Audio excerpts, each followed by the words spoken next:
صراع كولر والأهلي في انتقالات يناير، والأهلي يغري وسام أبو علي على رفع قيمة الصفقة، وثلاث صفقات قوية في الميركاتو الشتوي. تواصلت إدارة النادي الأهلي مع إدارة نادي سيرس السويدي من أجل إنهاء التعاقد مع الفلسطيني وسام أبو علي مهاجم الفريق خلال فترة الانتقالات الشتوية الجارية. ووفقا لمصادر داخل النادي الأهلي فإن إدارة الأهلي رفعت المقابل المادي في الصفقة لمحاولة إنهائها في أقرب وقت ممكن بعد موافقة السويسري مارسيل كولر على ضم اللاعب. وأشارت التقارير إلى أن الأهلي قد عرض في البداية عرض بقيمة $1,200,000 قبل أن يرفعوا $1,650,000 لحسم الصفقة. وعمر كمال أهلاوي لمدة 4 سنوات ونصف، صفقة كبيرة جدا للأهلي بعد تطور اللاعب الملحوظ خلال آخر السنة اللي فاتت والسنة دي. لاعب جديد متعدد الوظائف بينضم لكتيبة كولر ونقدر نستفاد من إمكانياته أكثر من مركز، وهيضيف كتير جدا للأهلي.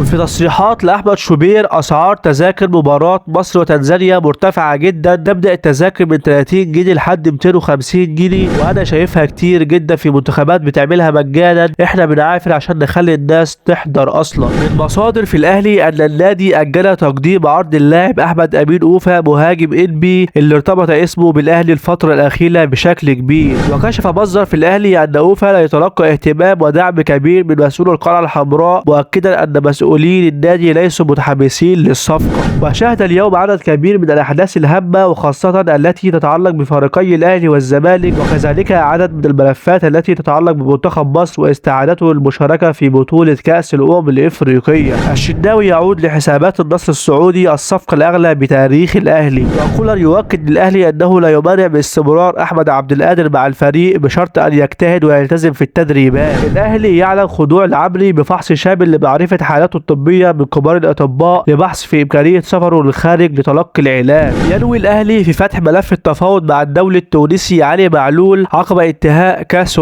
أفريقيا. وكولر يطالب خالد بيبو بتحضير مباراة ودية للفريق أمام أحد أندية الدرجة الثانية وأخرى أمام فريق من مسابقة الدوري لتجهيز اللاعبين الذين لم ينضموا للمنتخب في فترة ما بعد التوقف. وكولر يتابع حالة أحمد نبيل كوكا من سويسرا بعد إصابة اللاعب في المنتخب الوطني، ويؤكد لطبيب الأهلي عليه ضرورة العمل على تجهيزه قبل مباراة بوليسداد. أليو ديانج مستمر مع الفريق لنهاية الموسم. الأهلي يحاول إقناع كولر بالاكتفاء بضم وسام أبو علي وعدم ضم مهاجمين آخرين. كولر يرفض أكثر من عرض للرحيل من الأهلي ويتمسك بالبقاء مع الأهلي. ياسر إبراهيم أدى تدريبات تأهيلية عقب انضمامه لمعسكر منتخب مصر. زيادة قيمة الجوائز لبطولة أفريقيا، سوف يحصل بطل أفريقيا على $7 مليون.